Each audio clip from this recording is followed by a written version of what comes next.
What up, everybody? This is Chef, New Zealand Murder History Podcast, and I'm coming to you live from Greymouth.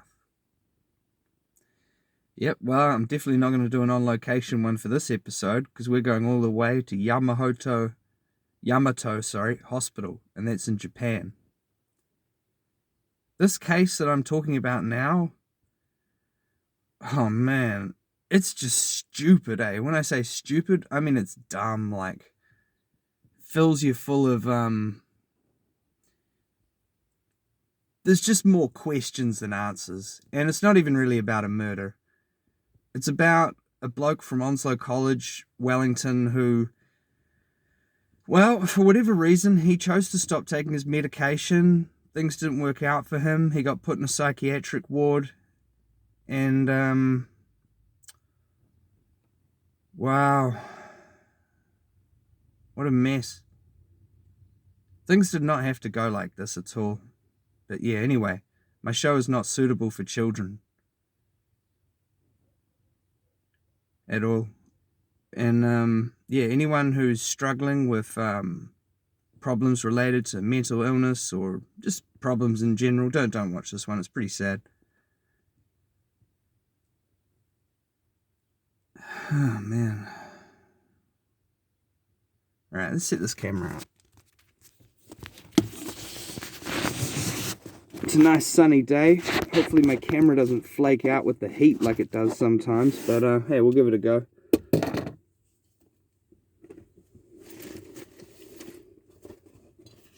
Kelly Savage had bipolar disorder. Now, I don't want anyone to write any victim-blaming rubbish in the comments. Thing is, well, Kelly Savage, he did choose to stop taking his medication, and it didn't go well for him at all. It went really badly. And that's sad, and a lot of people are going to say stuff, or hopefully they don't, but a lot of people are going to think things like, hey, he should have taken his medication. Well, yeah, I mean, that is true, but the thing you got to remember is this happens all the time. Throughout the whole world, people with bipolar disorder are not taking their medication. And the thing about that is, well, a lot of people with bipolar, they can not take the medication for a number of years, even a seriously long time, and not have an episode. But then one day, chemicals in their brain start to become unbalanced, and things escalate and become out of control. And basically, once somebody's already at that point, yeah, the medication will help, but it's not going to bring them straight back down again either. It's a mental health condition. It's heavy. It's bipolar disorder. Yeah. Me personally, I don't blame him for not taking his medication. I mean, obviously, anyone who's watching this show who's suffering from a mental illness, if your medication isn't working out for you, you need to go and discuss with a doctor what the best way to not take the medication is. Example, it could be a different medication is more suitable, or it could be that, yes, you can stop taking this medication, but you must wean yourself down off it rather than stop taking it abruptly. I'm not a doctor. I'm just a chef. And what I'm telling you is that we all need to look after our mental health. Because as you'll see in this podcast, mental health problems can be just as deadly as physical health problems. Kelly Savage went to Onslow College, Johnsonville, Wellington. For those of you who watch my show, I did an episode about the girl who got killed at Onslow, Vanessa Woodman. Yeah, the same school. Anyway, Kelly Savage went to that school. Kelly Savage went to teach English in Japan. The ex-Onslow College student was excited and living the dream, but that dream would become a nightmare when he stopped taking his meds and had a mental breakdown. It was 30th of April 2017, and the kind young bloke from Wellington got admitted to the psychiatric ward at Yamato City Hospital, Japan. He was tied down to a bed for 10 days straight. Yeah, that's right, tied down for 10 days. Not 10 hours, 10 days. And he had a pulmonary embolism. Consequence was cardiac arrest, resulting in Kelly being put on life support and in an induced coma for a week. Then he had to be switched off. Wait. Stop the show. Hey, doctors running Yamato Hospital Psychiatric Ward. Where'd you guys study medicine at? Unit 731?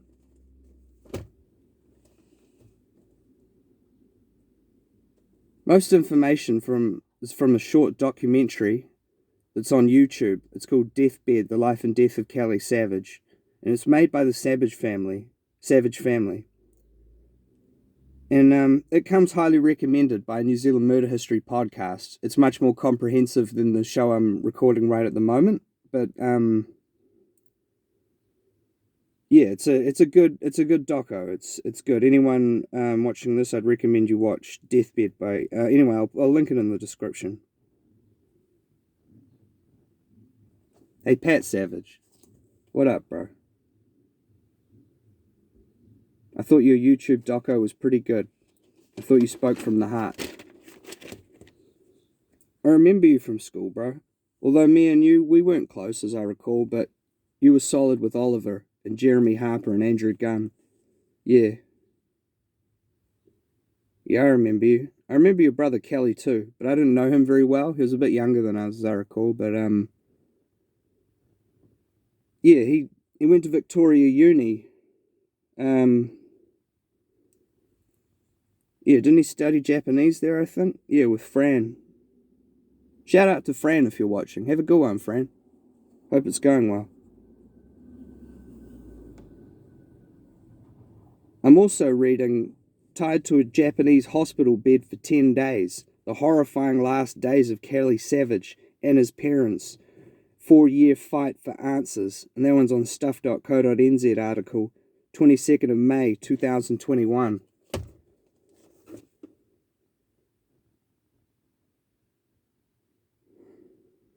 Yeah, his parents are fighting for answers. They want to know what happened, but Yamato Hospital, not only have they not even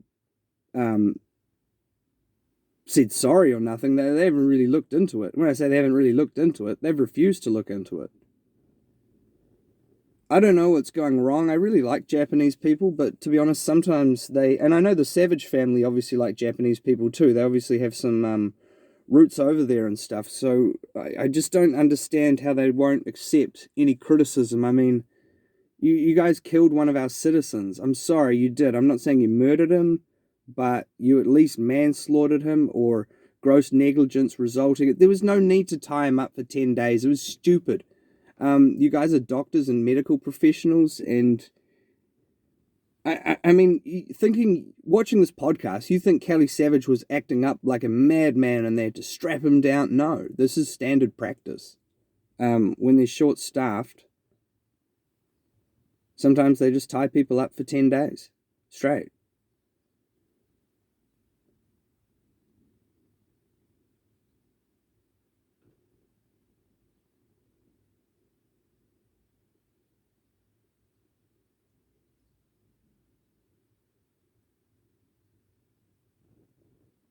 But yeah, I guess that's all I had to say about the life and death of Kelly Savage.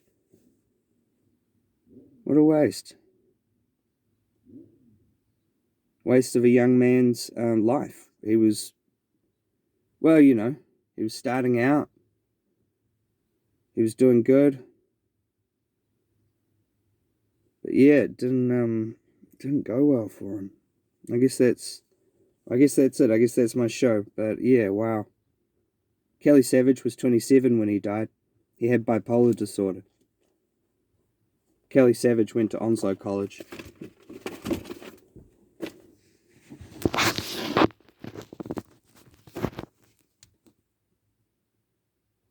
Have a good one, Savage family.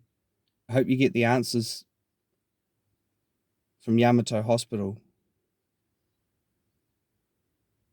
about what happened. Because, man, watching your show was sad, and it left me with more questions than answers. But that's the problem. That's what you guys have. questions, not answers.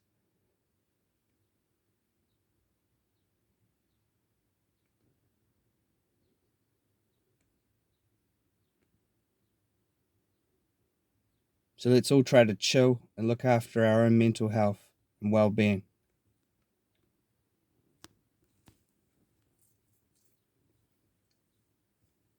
Have a good one, everybody.